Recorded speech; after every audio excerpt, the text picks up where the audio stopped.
All right. Thanks, everyone, for joining us today for our first fireside chat of 2022. We are joined today by Jennifer Phillips, Associate Director of Legal Operations and Business Relationships at Novartis. My name is Dana Troutwine, and I'm a member of the Client Strategy and Success team here at PERSUIT. So we're thrilled for all of you to be joining us today, and we're really excited to talk about Jennifer's involvement in transforming the Novartis legal department through the use of technology, while also driving forward value and diversity initiatives. Novartis has used legal tech to help shape their department, including implementing PERSUIT in 2019. So I think a lot of you know this, but for those of you that don't, PERSUIT is the leading outside counsel engagement platform, allowing legal departments to issue requests and receive qualitative and competitive proposals back from their vendors at speed. For today's session, if you have a question, please use the chat feature to write in, and we'll have time at the end for Q&A after our chat concludes with Jen. All right. So let's jump into this. Jen, thanks so much for joining us today. To start, yeah, thank you.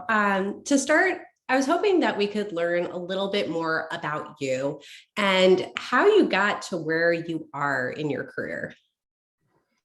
So when I was younger, I always wanted to be a lawyer. I went to law school for a year and found it a little bit boring, honestly. So I took what was supposed to be a year off to work at a large law firm in New Jersey as paralegal. And while there, I ended up providing a lot of support on litigation, including trials on big cases such as, mass torts, product liabilities. Some of those coincidentally were Novartis matters. And being in the war room and in court with a lot of the senior partners, while most of our associates were back in the office doing all sorts of important legal research and writing various motions, I felt like I had the better job in that situation. So I decided to not go back to law school. I ended up working there for about 5 years and then decided it was time for a change. So I went to an even larger law firm in New York City, where I ended up doing a lot of traveling and going to client sites to work on discovery, preservation, and collection. So this is going back, I guess, 15 years ago when there was an abundance of paper everywhere. A lot of paper. A lot of bankers' boxes. Lots of it. Lots of Post-its. Relevant, redact, yes. So 2 years later, I saw that a position had opened up at Novartis. And fortunately, I got the position and I've been here since 2009. So I think kind of looking back on it, having those experiences, being responsible for, thousands of matters in multiple jurisdictions, managing expert witnesses, the document side of things, and of course, the fact that I had to bill all my time positioned me really well to what I'm now doing in-house at Novartis within legal operations.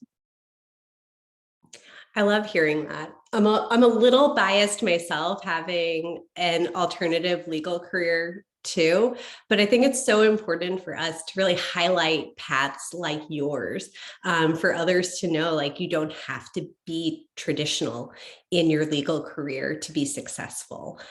So thanks so much for sharing that. And yes, paper. Oh my gosh, I'm so glad we're moving away from that now. Your role is really different today from where you started. What excites you most about your position as it stands today?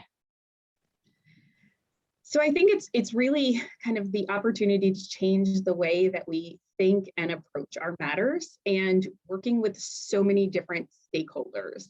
So my role really requires a lot of collaboration on a daily basis across the organization, whether it's with our in-house lawyers, IT, procurement, finance. It just goes on. And that's, of course, not to mention all the external stakeholders that we have, whether it's law firms or legal services providers, to our vendors to support all the applications that we use in the technology front. And I think working with so many different stakeholders and so many colleagues that appreciate the role that legal operations plays in adding value to the legal department is really rewarding. Awesome. Thanks, Jen. That cross-functional piece is exciting too. And again, kind of going back to where you started, very different than what you're able to do in a more traditional path. So I'd love to hear, and I'd love for you to tell the rest of the audience too, a little bit about your involvement in other legal industry organizations too, because you're definitely involved outside of your work at Novartis. Yep. So I think CLOC is one of the main organizations that I'm really active with. For those that don't know, CLOC is the Corporate Legal Operations Consortium. So I've been a member there for about 5 years. And what it is, it's just a community of legal operations professionals who, work together to set industry standards and practices for the legal profession. We share lots of ideas and, documents and processes and what's worked and what hasn't. This year, I actually took over as co-chair of the New York chapter, which within CLOC, there's all sorts of local chapters so that the local members can get together, hopefully kind of in person. With COVID, that's changed a little bit, but we're getting back to it. So with New York, it's kind of the New York, New Jersey, Connecticut region, and it enables, legal operations professionals in this area to connect and develop those relationships on that local level. Awesome. And I know I'm very excited for the start again, or the reinvigoration of in-person events. We have some coming up over the summer and one coming up in just 2 weeks. So I'm very excited to be able to see you there. And I'm sure you're excited as well to be able to see colleagues and peers. I hope a lot of you in the audience we're going to see your faces too in person. So that's exciting. Let's now talk a little bit about what it looked like at Novartis when you first joined in 2009, and really what did it look like? Where did you start? And then we'll talk about more how you've transformed over the past years into where you are today. Yeah. So like a lot of other organizations, we've had a panel firm program, we've had matter management systems and e-billing for, more than a decade. I think we were, implementing some of that technology back when I joined. So more recently, we started rethinking how we can manage not only our spend, but our, selection and engagement of outside counsel and which firms we're partnering with. So we reevaluated what we had been doing for quite a while to see where we can make improvements, where there was room for development and growth internally, as well as, changing some of the ways in which we did things, in the legal landscape. Awesome. And in 2019, it looks like that's when you really started to pull in some additional tech. Tech stack isn't something I think that's a phrase that we hear a lot in the legal industry, but maybe more so now, especially with the emergence of legal ops as a discipline across corporations. So let's talk about your tech stack a little bit. In 2019, you brought PERSUIT on, and then I believe in 2020, you also started looking at your matter management and e-billing system. So how has that developed over the past few years? It actually came together all at the same time. We started, I think, in 2018, looking into 2019 about, this comprehensive review of how we were doing things when it came to engaging, selecting, and then processing the subsequent invoices that come, right? So as you mentioned, in 2019, we did the PERSUIT pilot. At that same time, we were also working on an upgrade of our e-billing system and the revamp of our panel firm program. And all of this essentially went live in the beginning of 2020. We rolled out the new e-billing system. We rolled out on a much broader level the PERSUIT system, and we announced our completely revamped panel firm program. So it was a really busy year. That's a lot. I think later in our chat, we can talk a little bit more about 2020 as a whole and other outside and external factors. We all, hindsight is 2020, and I think we look at that terribly now. So we can circle back to the COVID-19 pandemic and how that might have affected some of those changes with everything else going on in your department. But that sounds like a lot.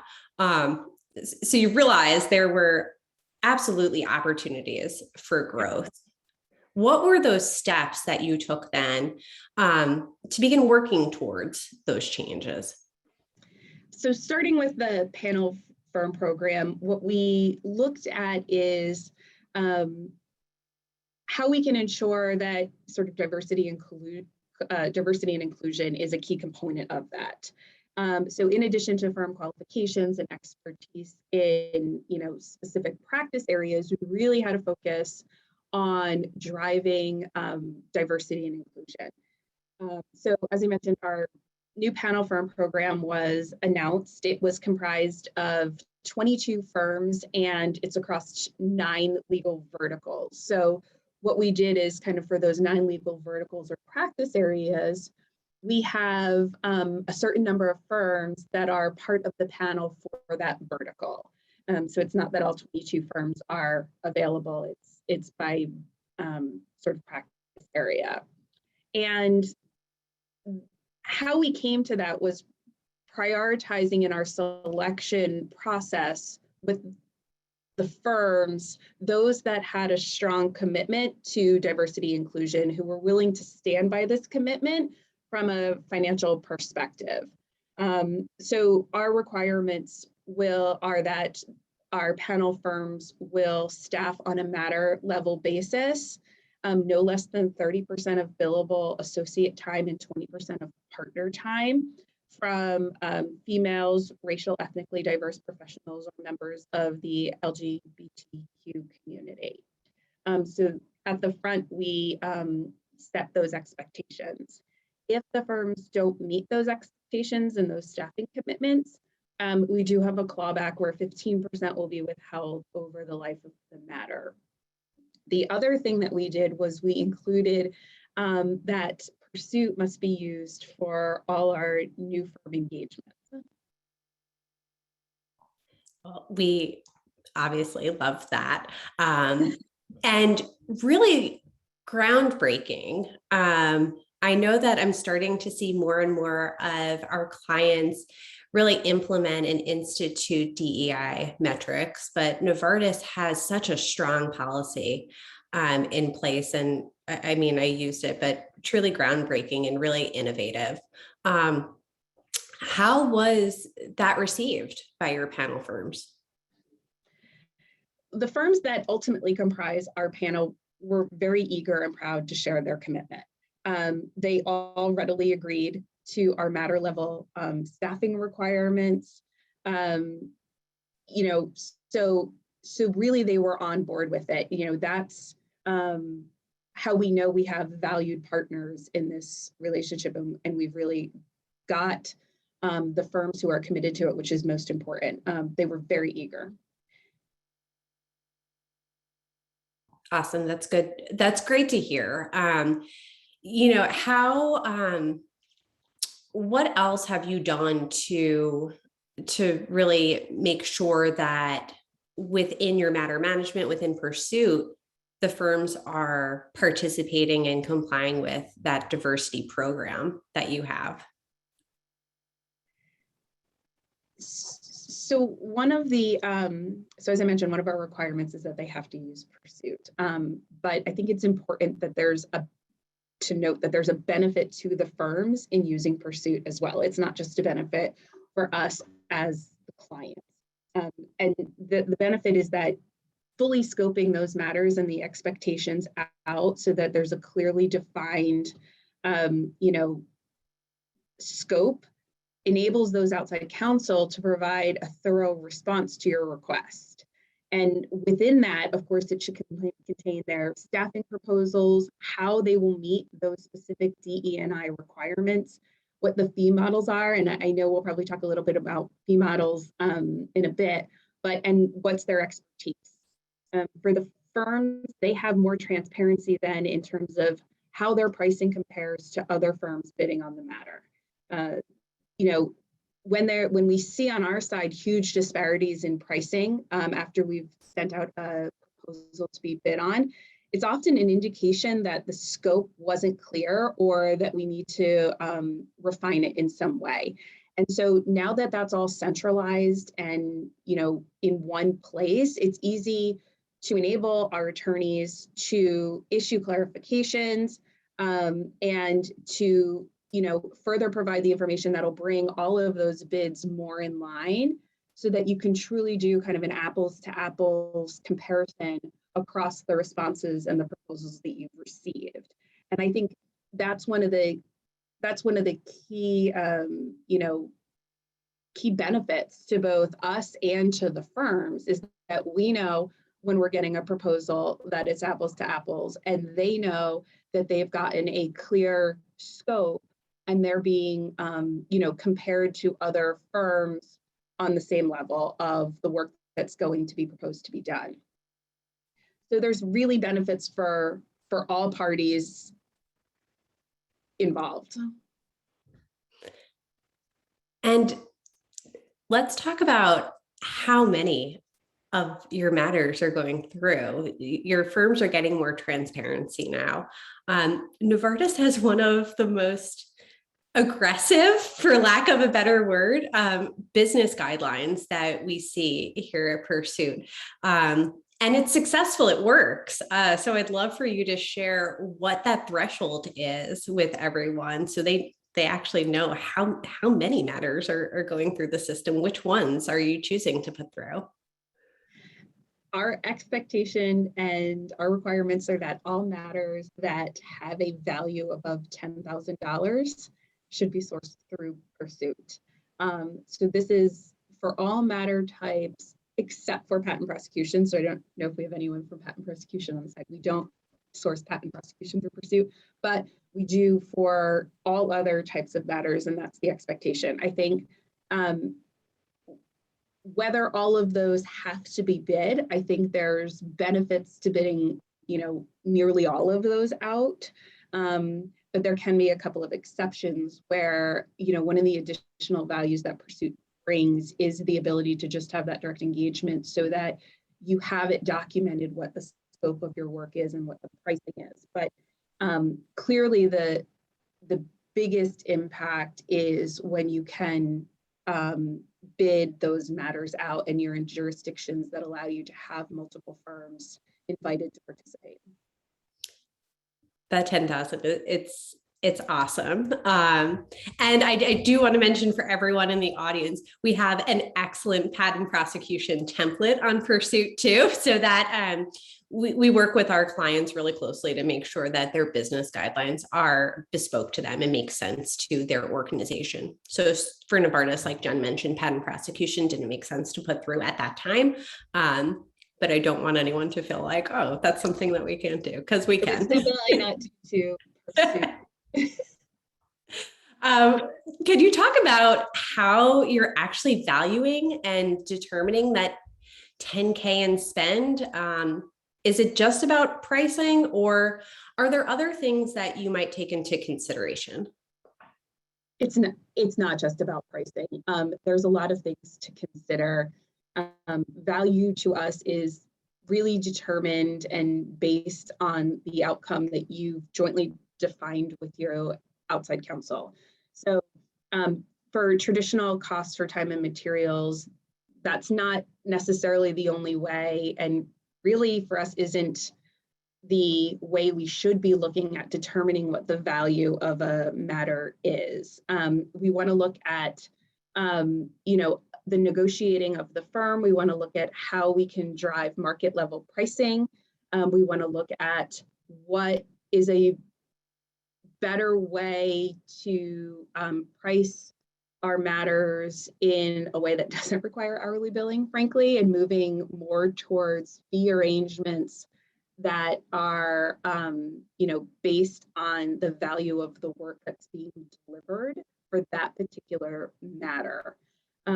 So once we have that alignment on our scope and our firm is selected, we have the fee model that we have agreed upon to set the expectation front.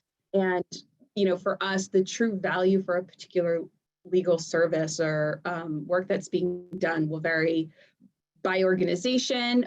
What's value to us may not be value to another organization. By matter, its value on one matter isn't going to be the same value on another matter, and of course by law firm.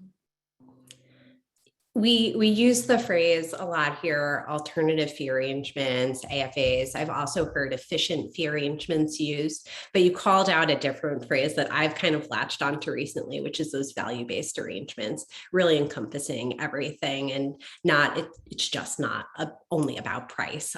That could be one component. So I love that value-based model and positioning of it.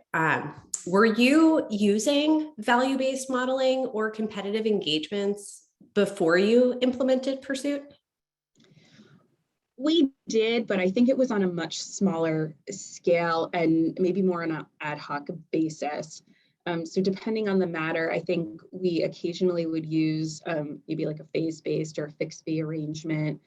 Sometimes we used success fees.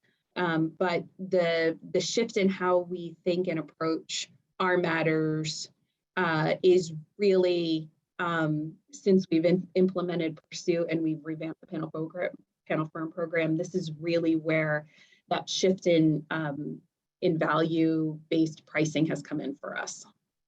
So was that a big change for your firms? I mean, if you were doing it on an ad hoc basis, it's pretty regular and it's more of the norm when you're issuing matters through PERSUIT than to have those value-based arrangements and different types of modelings. So how did they take that? I think most firms still prefer the hourly billing. I think it's still their go-to for pricing unless a client is driving another type of fee model. And I think this is where with PERSUIT, we have much better ways to scope the matter, allowing the firms to be more comfortable with that value-based pricing and the different fee models and arrangements that they're proposing actually being accurate from their perspective. So I think this is really, one of the benefits that's helped us, drive our success in this area. You talked a little bit before about those apples to apples proposals that you're getting to, and that's something that we see as being like a real help for your firms to be able to have that transparency too and position themselves against the market and the other preferred firms in your program. Do you think that having that particular structure is helpful and encourages them to move towards those value-based arrangements?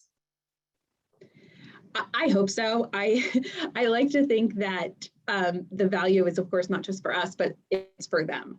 And I think that having, value-based fee arrangements in some way simplifies. They're not submitting invoices that are, 400 line items. They can, report an invoice based on the work they were doing. It also saves our in-house attorneys time in reviewing invoices. This is such an operational task to do that, an administrative task to do it. So I think there's the benefit to having a much more accurate and appropriate fee model and remuneration tied to the work that's being done versus this administrative task of just submitting time in tenths of an hour, that if one line item has to be rejected is kind of a nightmare.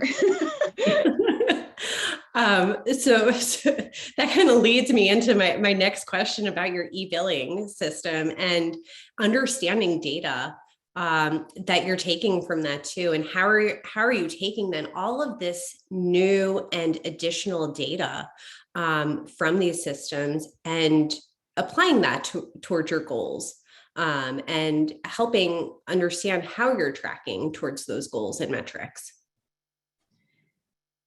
And that's why I think that despite it being a very busy year in 2019, leading into the launch of all of this in 2020, I think it was really beneficial to do the upgrade of our billing system at the same time in parallel, right? So the system that we had in place we'd had for 10 plus years, and it was really limited in terms of reporting and in terms of being able to manage and control the different types of fee arrangements that we wanted to move towards. So by upgrading our billing system, this enables us to do much more. We have, reporting across everything that's actually in the system. And so what we do now is have a dashboard. We can finally have a dashboard. It's very exciting. So we have a dashboard that pulls all of the data out of our e-billing system. This includes, which firms have been selected, which matters, all of our metrics that we're tracking against, times for information to the extent there are still hourly rates being used. And we also, at the same time, are pulling the data from PERSUIT. And this helps us have a really comprehensive view because we aren't integrated with PERSUIT. We don't have an integration between the billing and the PERSUIT system. So being able to pull data from both and having that dashboard that can be displayed to leadership on a global level, as well as to individual attorneys on a matter level with the different perspectives that each need to have and need to see for their purposes, has really been, instrumental. So we could not have done that without upgrading our billing system. It also, as part of that, allows us to have some diversity and inclusion information to the extent we do have the timekeepers. We have some information more so for US firms in terms of, if that timekeeper is, minority and gender information. So we can start to have some insight into ensuring that the firms are meeting our requirements on the matter level. That's helpful. And, we might talk about this in more depth. I think I saw some questions about tracking DEI information. We do that through PERSUIT too at the outset of your matter with our diversity module. So we're able to ask that. You're able to ask more specific diversity questions as well in the questionnaire section. And we've talked about, obviously DEI metrics and goals, and we've talked about our value-based modeling too. Where there's a goal to save or predict or control spend in some way too. And you talked about a lot of the different factors that go into making decisions, but I'd like to ask more directly, what does that look like exactly? Are you always selecting the cheapest firm? Is that a thing? Is that what you're doing when you are making these choices? No. So it's just one of the factors. It's up to the, it's up to the individual attorney who's the expert on that particular matter to weigh the pricing of the matter against the strategy that the firm is proposing be applied to that matter, the expertises of the firm and those who will be working on the case. So it's just one of the factors that should be considered, but it's certainly not. At the end of the day, representing and defending the interests of Novartis are what drive the selection of our outside counsel. We just expect that there be fair pricing when it comes to that. Thanks, Jen. How are we, PERSUIT, helping with that effort? So it starts with just having a centralized platform to create, issue, and select that outside counsel. I think, in the past, email was common. You'd pick up a phone and you'd call, whoever you wanted to engage. But now having that all in one place has really been impactful. So the matter-specific templates, we created our own by practice area so that the attorneys who are, need to engage outside counsel can go to the IP litigation template or the transaction template or, whichever they need for their particular matter. So they have a head start in that. We've included, as you mentioned, a question on all of our templates when they're sent out to confirm that the firms will meet our staffing requirements for diversity. And then PERSUIT really helps expedite the RFP process. So I think having it all in one place, you can see where firms can ask questions, of course, that messaging feature. You can then clarify so that everyone is on the same page. Again, kind of coming back to that apples to apples, it's really important. And you can see, where you need to add additional information that wasn't clear to the firms in the first place. And then, of course, having the firms have the ability to see, if you so choose, where they stand in terms of rank of their price and where they stand on that, I think is also, incredibly impactful to driving that market level pricing, which is the end goal on that front. You talked a lot about those like the comparisons, the values.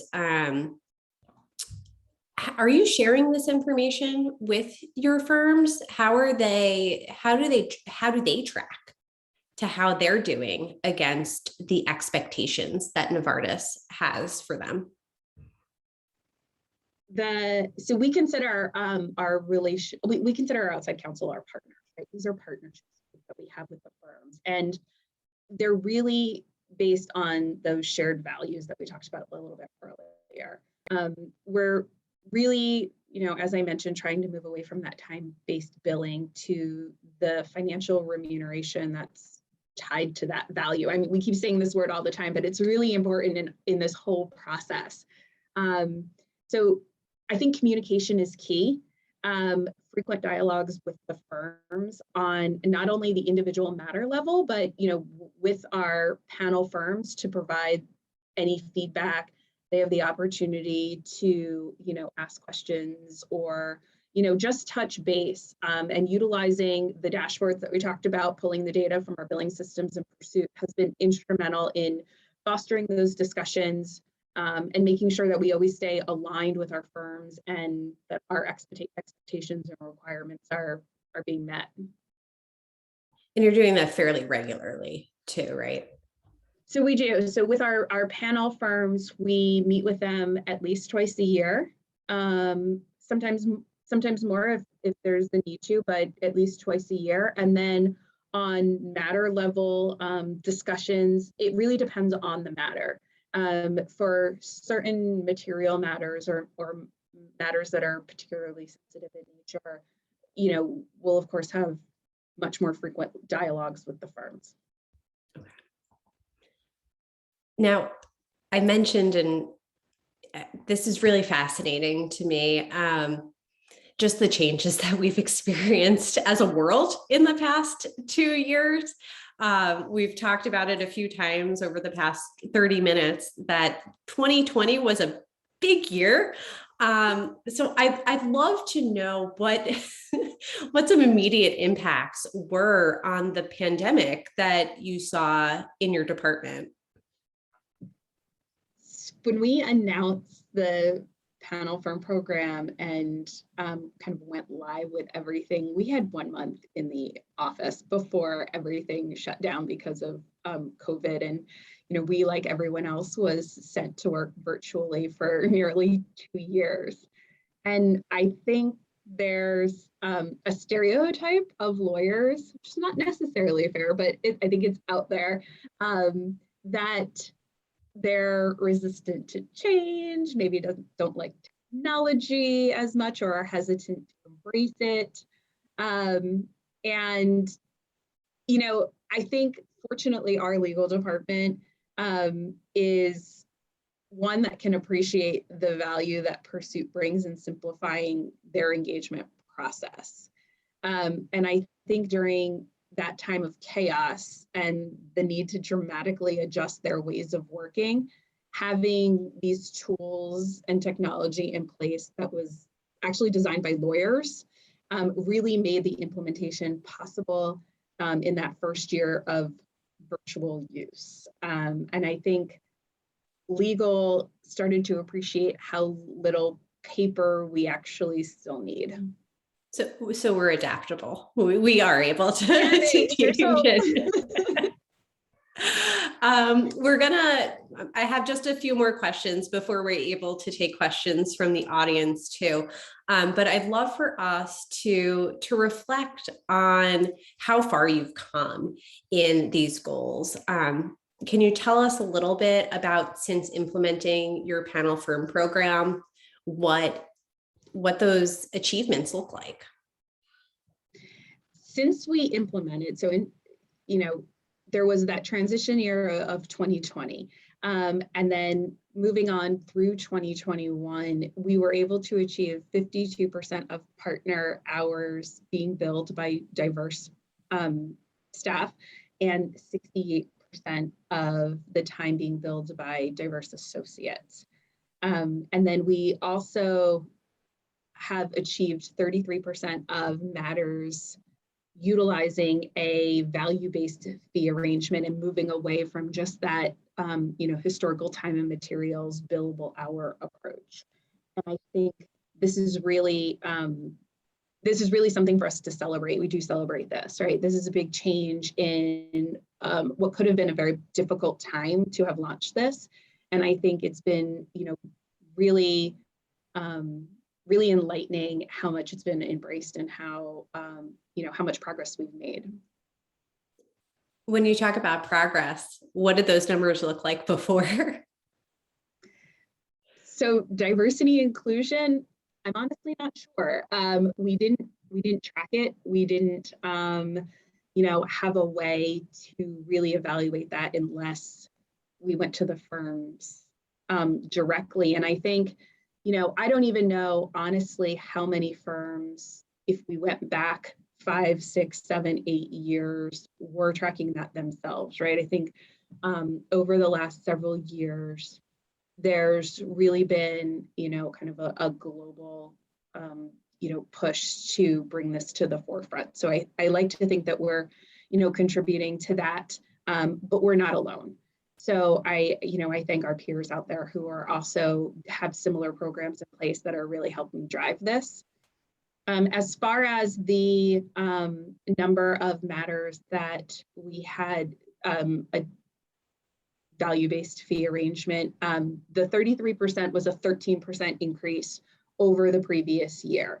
And this is really moving in the right direction. We haven't reached our final goal yet, but we know it'll take some time. But I think moving in this direction is really helping to have some cost predictability, some certainty in that cost, now that we have these really defined statements of work through PERSUIT. And I think I mentioned, but it really simplifies the invoice review time for our attorneys. What were some other maybe unexpected but pleasant surprises out of these changes? I think one of the most positive surprises that we've seen is the appreciation for how important matter scoping is. I think in the past, when we would engage outside counsel, we thought we were doing a good job of providing them all the information they would need and entering into an arrangement with them. But I think through PERSUIT, this is really kind of enlightened those who use it with, through the pricing that comes in, the they really learned how to properly scope a matter and all the detail and thought that goes into it, because I think there is a lot of thought that goes into it. Do we know everything that needs to go in the scope? Of course not. You don't always know where your matter is going to go, and things change. But there's ways to address that. And there's ways to address that at the beginning of the matter so that it's clear, whether it's material deviation or what have you. So I think planning and scoping has really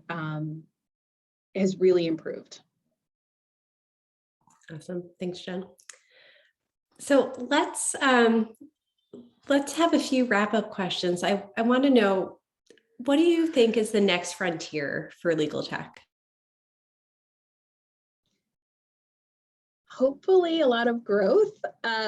So I think that, right now there's still some limitations in some of the options that are available for, large global companies who are complex in their, organizational structures, but have this desire to be really forward thinking in their management of legal and their approach to, diversity and inclusion and these different types of fee arrangements.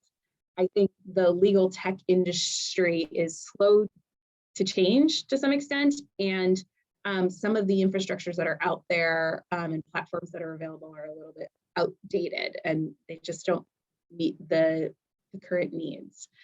So hopefully the industry, meaning organizations like us and others that are out there, will help demand solutions that meet these needs. That's a lot of change management. That's probably the reaction that a lot of people think first. Like you've talked about for the past 40 minutes, these monumental changes. You have a team of 1,000 lawyers at Novartis.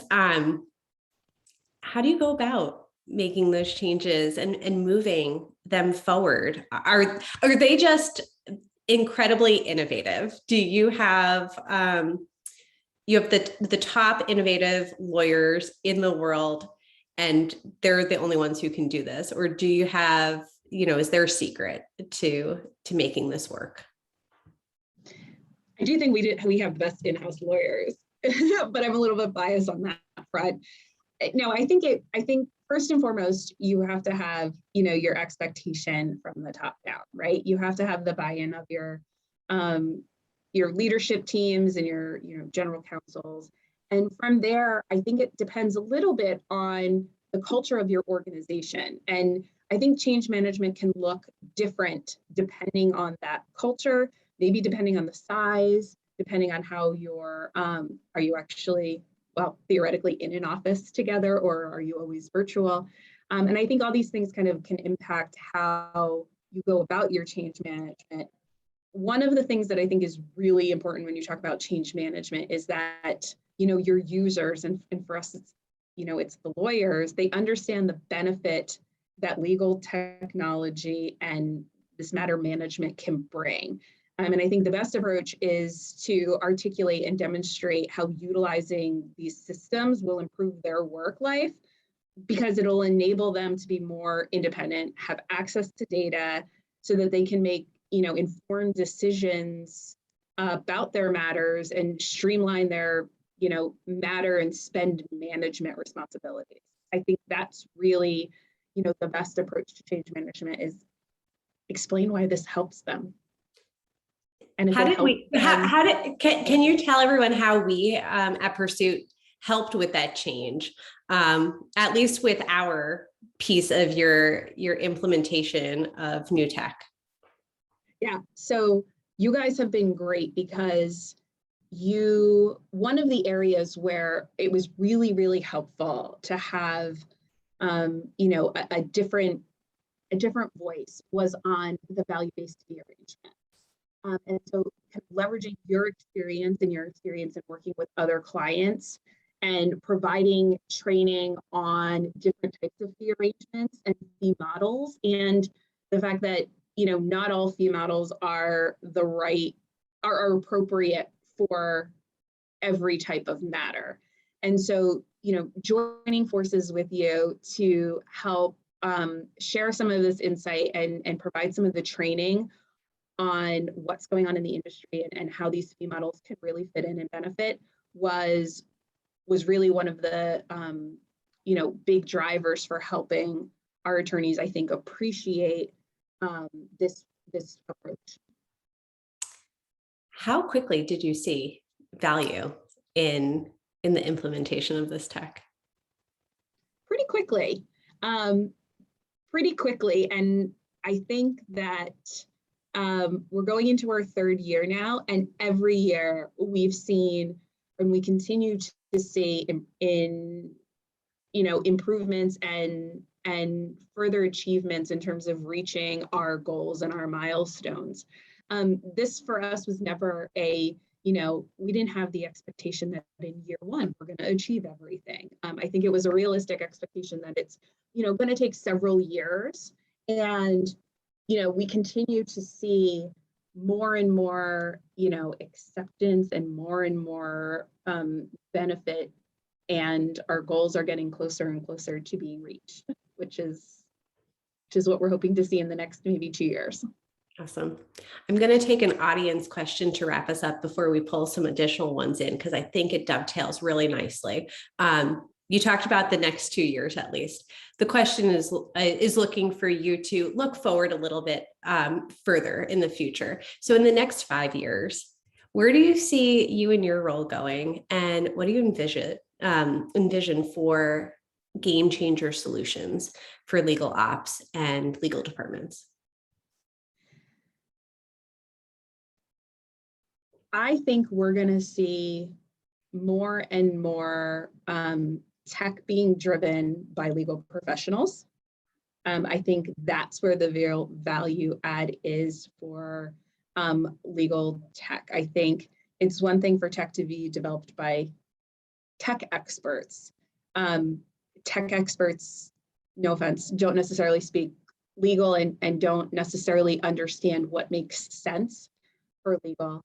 And so I think there needs to be much more involvement by people like myself, people like others in operations, lawyers, to help drive that tech market. Awesome. Well, we're excited to see the future of legal tech as well. Thanks so much, Jen. I'm going to turn over to some audience questions now in our last few minutes together. There were a few questions about your preferred firm network and what that looks like. So, if you have a panel, first off, why run matters through PERSUIT then, if you know who you're going to be going to? Let's talk about that first a little bit more, and then we can get into a few other specific panel firm questions. Sure. So the expectation with the panel is that they will meet our diversity requirements. They've committed to this. So right off the bat, you have firms that will meet those diversity staffing requirements, and they have.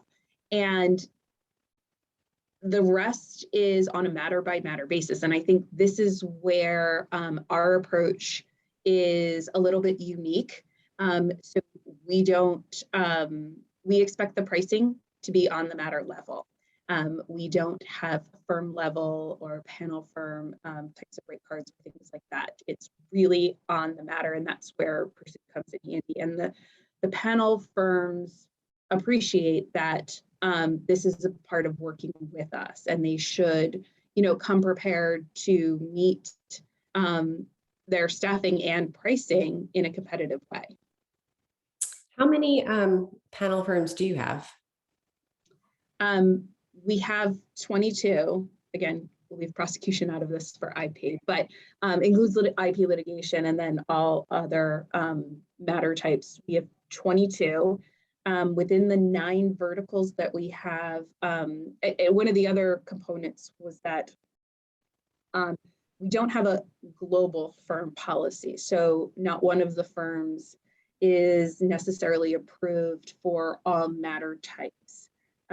They can be approved for more than one matter type, but it's not all. So within each pillar, the composition is about 4 or 5 firms are approved in any particular matter type to be included in bidding out the matter.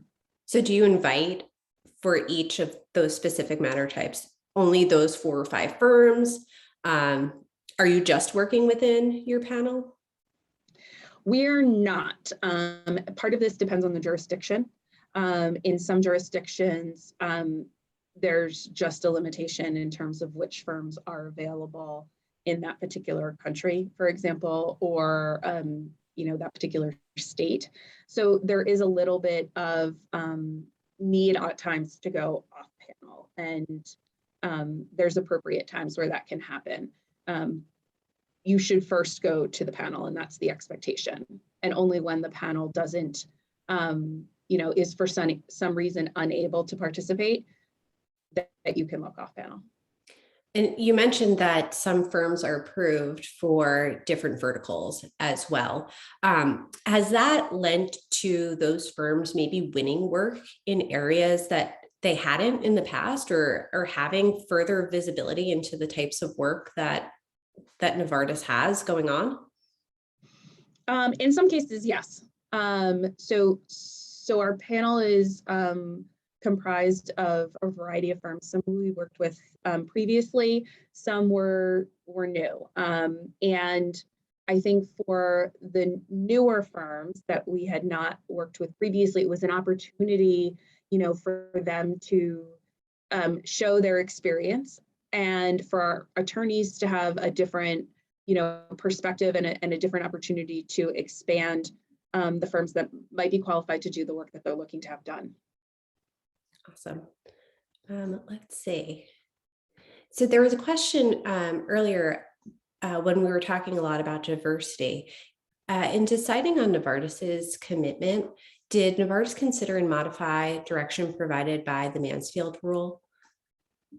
Namely, and I could further expand, there's more to the question, but we'll start with that abbreviated version. So the answer is yes. We, as we were evaluating the different firms, we took into account firms that, whether a firm had a dedicated diversity group within the firm that focused this, whether they had their own program within their own firm, whether they had met the qualifications to be certified Mansfield.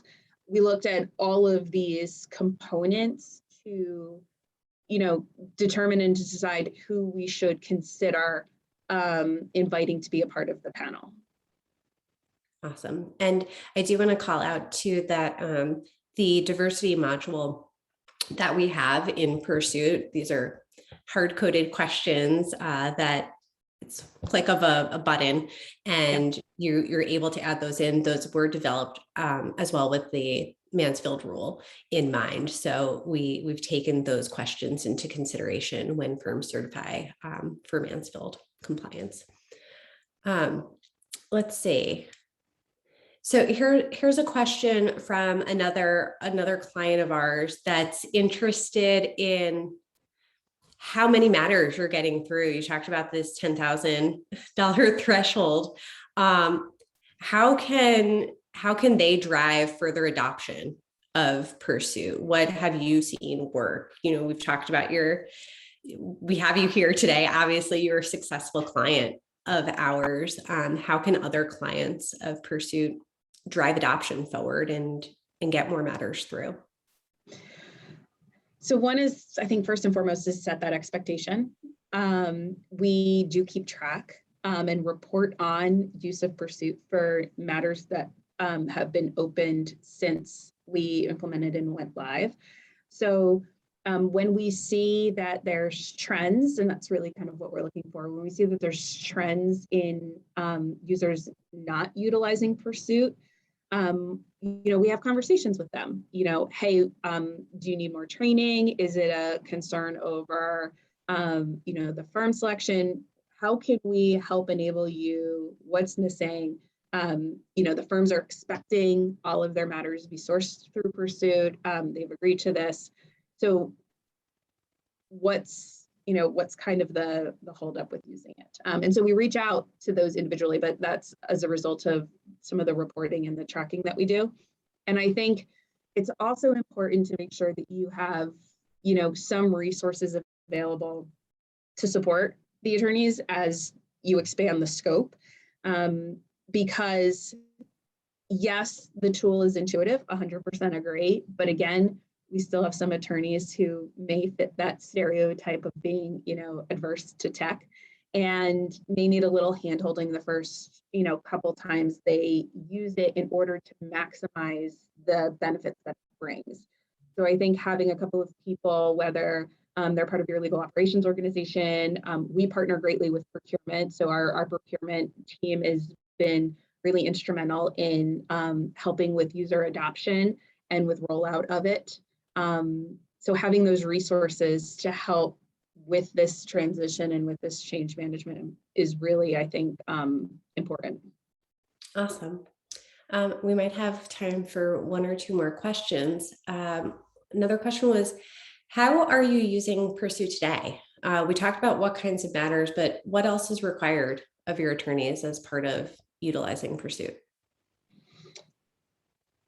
Once the firm's been selected, so if the matter's, been drafted, it's sent out, we select, we have a number of tracking fields. So we heavily utilize the tracking section of the tool, which helps on our reporting side. So we've added some additional fields like mostly that tie into e-billing, honestly, so that we can map the reporting from PERSUIT to the mapping in e-billing. So our internal matter number, what practice area it really pertains to, things like that. And then once the proposal's been accepted and a firm's been selected, we expect a statement of work to come from that, and that's a key thing for us. So I think PERSUIT really has helped make what will be a statement of work a much easier process, because you can basically take the contents of what you've agreed to through PERSUIT to create your statement of work. And we're working towards seeing how we can automate that with PERSUIT, and take it to the next step in terms of them just being able to have that document. For us, it's important that we have a record of it, because people move around, people change roles, things like that. And it's important for the billing side, and for those that support the e-billing side, to have access to the arrangement so that we can put in the billing tool the fee models and control the spend and the invoices that come in. So that's kind of the, the expectation for the process is that once it gets into PERSUIT, that we then get that information and make sure that we've got it in the billing system to then control against and enforce what's been agreed to. Awesome. Thanks so much, Jen. With that, we are out of time. So thank you so much for your participation. Loved having you on here to talk about your program and all of the success that we've seen. We wish you even more success in the future and continue to look forward to partner with you. Thank you so much. Thank you all attendees for joining and for the excellent questions and participation. So thanks again, everyone, and have a great rest of your day. Thanks, Dana.